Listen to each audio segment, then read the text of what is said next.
Chapter 11. The Battle of the Causeway. Jammin lowered Waver to a sitting position against the wall of the passage, gave him a drink of water from the bottle slung at his belt, and made him eat some food from his pouch. After a few mouthfuls, the color came back again to Waver's face. While he was eating, Lannis stepped to the door of the dungeon and looked inside. It was a damp, windowless room, the floor of which was mud and water. In a small niche in the wall, a single candle was burning, and by its light could be read the words, "Your king has forgotten you," cut into the stone of the wall. Other than a small wooden bench and table, there was no furniture. Lannis turned away with a shudder. Outside in the corridor, he found Waver on his feet, weak but ready to go. He was still wearing his helmet, breastplate, belt, and shoes. Lannis learned later the enemy has been unable to solve the secret fasteners which held them on. Jammin now handed him his shield and sword, which he had left on the field of battle on the night of his capture. Waver's eyes lit with joy when he saw his weapons, and, as he grasped the sword, he seemed nearly his old self once again. "We must hurry," whispered Jammin, leading the way back along the passageway towards the stairway. Waver followed, and Lannis brought up the rear. As they turned the corner, Lannis heard, far down the corridor behind him, the high wailing of the enemy's war cry, and knew that they had been seen. Jammin heard it too and increased his speed up the steep flight of steps. Lannis held his sword behind him as he ran, and when the light flared high, knew that the enemy was close. Near the top of the steps he turned. There, running swiftly upward towards him in the circle of light cast by the sword, were three of the enemy, large, snarling, and terrible. Lannis stopped. On the narrow steps they would have to come at him one at a time. He had barely time to set himself before the first of the enemy was upon him, swinging a black sword and a powerful overhand blow at his head. In the battle on the stairs, Lannis's long hours of training under Jammin in the use of the point stood him in good stead, for there was no room to cut. Lannis flung up his shield to ward off the blows, and at the same time thrust his own sword straight forward at the enemy's exposed chest.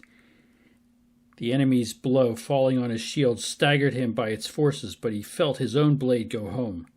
Backward down the steps the evil one toppled into the arms of his comrades. The first bout was won.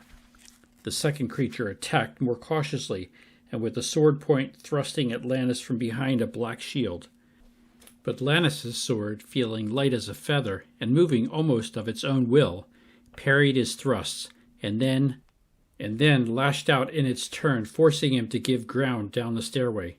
Lannis followed him down, feigned a thrust at his face, and then, with a beautiful twist of the wrist that Jammin had taught him, drove the sword point home past his shield.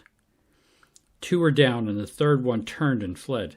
Just then Jammin and Waver, who had come back looking for Lannis, appeared at the top of the steps. Lannis bounded up to join them, and Jammin again led the way toward the side door and freed him. The castle was aroused now, and the wailing of the enemy echoed down all of the dark corridors.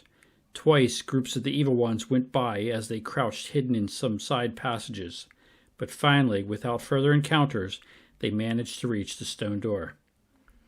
Outside under the archway stood Robin, and at his feet lay the still forms of not one, but three of the enemy. "I've been pretty busy," smiled Robin. "Fortunately, they came one at a time." Jammin quickly locked the door from the outside to stop pursuit, then turned to lead the way back along the ledge. But the fog had lifted.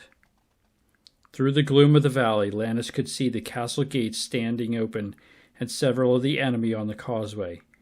Quickly, Jammin drew the king's soldiers together on the ledge for a whispered council of war. As yet they had not been seen, but they might at any moment. "We must rush the causeway," said Jammin. "Robin and Lannis will lead the way and clear the causeway of those who are on it. I will, in the meantime, try to stop the attack of those who will come out the gate. Waver is in no condition to fight yet, and will stay in the middle of the group." The four soldiers touched their swords together briefly. Then Robin and Lannis moved silently to the front.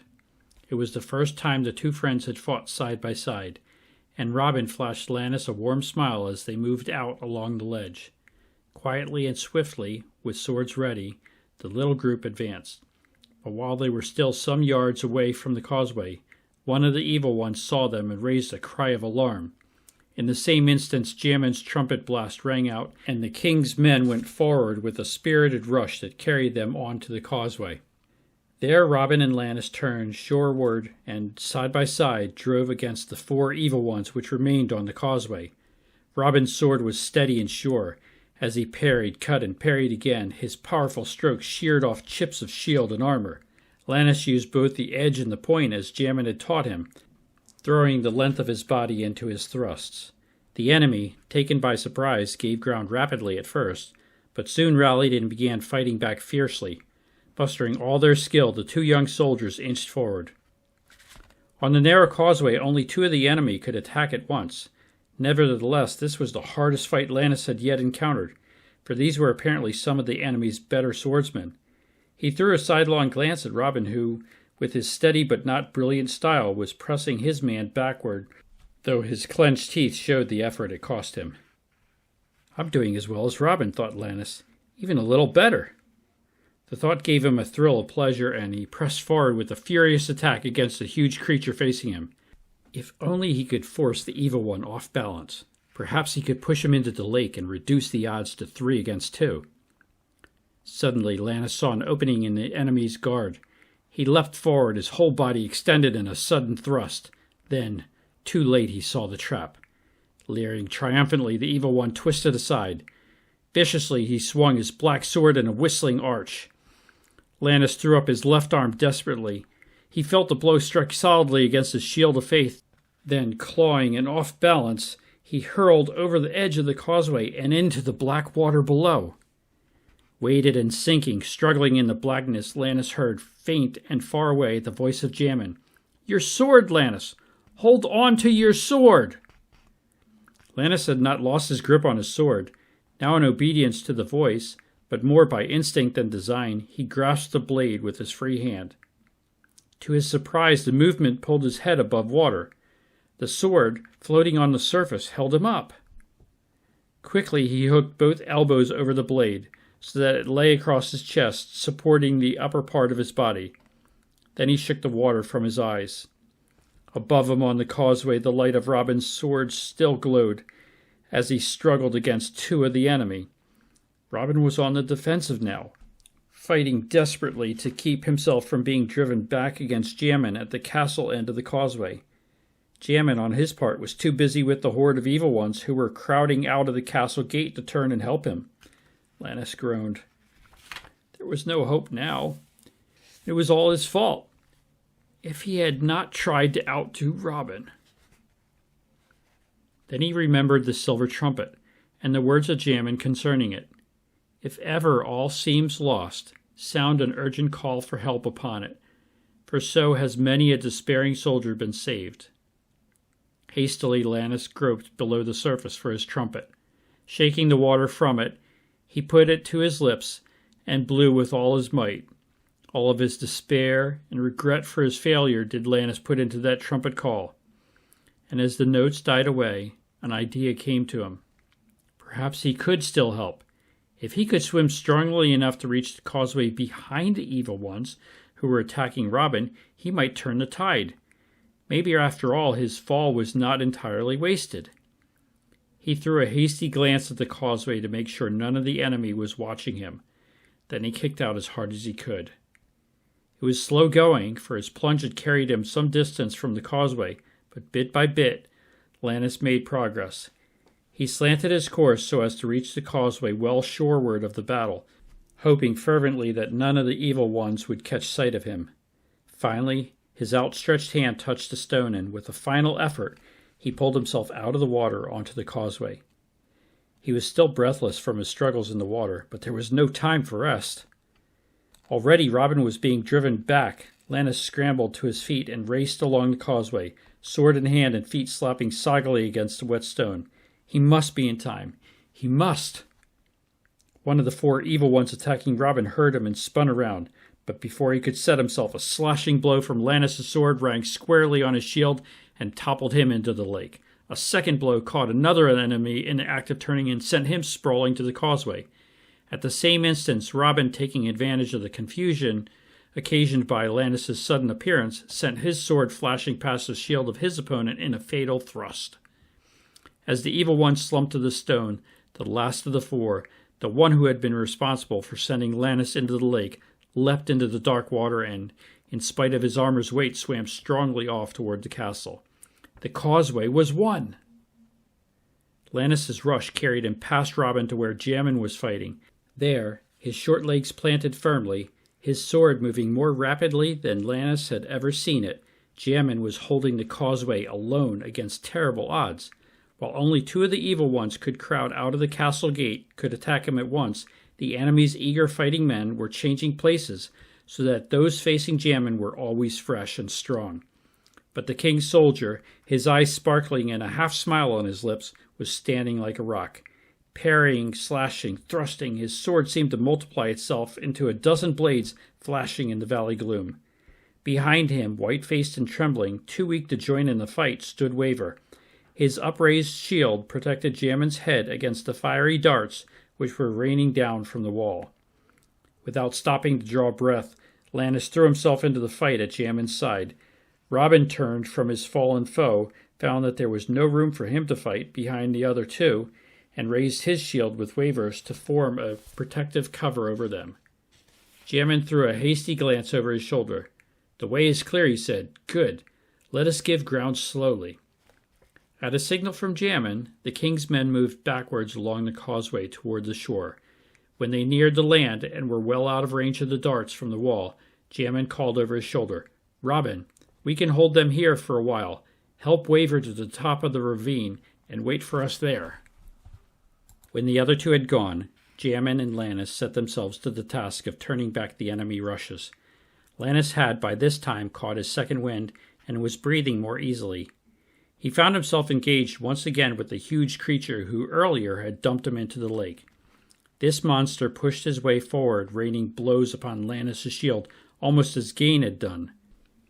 But Lannis, fighting coolly and carefully, found that Jammin's training was adequate and, with the plunging point of the sword, forced his adversary to give ground. After a while, a low whistle sounded from the top of the hill, and throwing a quick glance over his shoulder, Lannis saw the glow of Robin's sword upon the summit.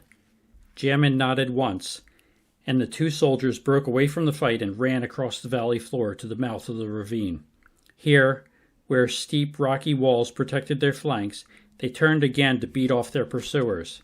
Then, step by step, fighting all the way, they backed up to the ravine towards the summit. In the narrow ravine, Lannis found the same adversary again and again in the forefront of the attack, swinging powerful blows which rang against the shield of faith. Finally, mustering all of his skill, Lannis drove his point under the enemy's guard, wounding him. With a final snarl, the evil one dropped back and away, and his place was taken by another. The last few feet of the ravine were very steep, but at the top stood Robin with a hand outstretched, and grasping it, first Lannis and then Jammin were hauled to safety. Then Robin stepped in to bear his share of the fighting, driving back from the crest each futile, scrambling advance of the enemy, while the others rested. Between these attacks, Jammin unfolded in whispers the rest of his plan. "Here we must split forces again," he said. "Waver cannot travel fast and must be given a start. 2 of us will stay here and hold the top of the ravine, while the third, with Waver, starts back up the ridge. There are other ways by which the evil ones can reach the top of the precipice, but they are far down the gorge, so we are safe here for an hour or more. However, those who stay must slip away at the first opportunity." Robin said with a smile, "Lannis and I are the youngest and have the longest legs, sir, and we are both good runners. Let us stay behind." Jammin smiled in his turn. "I'm afraid logic is on your side," he said. "I would like to stay myself, but—" he looked down at his round body. "This is a job you can do better than I." He helped the resting Waver to his feet, and together they moved off up the ridge, the glow from Jammin's sword lighting the forest around. Left alone, Robin and Lannis devoted themselves to keeping the enemy from climbing the ravine to the top. For more than an hour the attack continued. Then they slackened and ceased. By the light of their swords, the lads saw the last of the evil ones retreating out of sight down the ravine, apparently to plan some new attack. For only a few moments longer they waited to make certain that no more immediate attacks would come. Then they quietly stole away from the crest and, with Robin setting the pace, went off up the ridge following Jammin. After an hour of fast trotting, they saw far ahead the glow of light from Jammin's sword. A short time later, the four comrades were together again, moving in single file steadily northward through the night.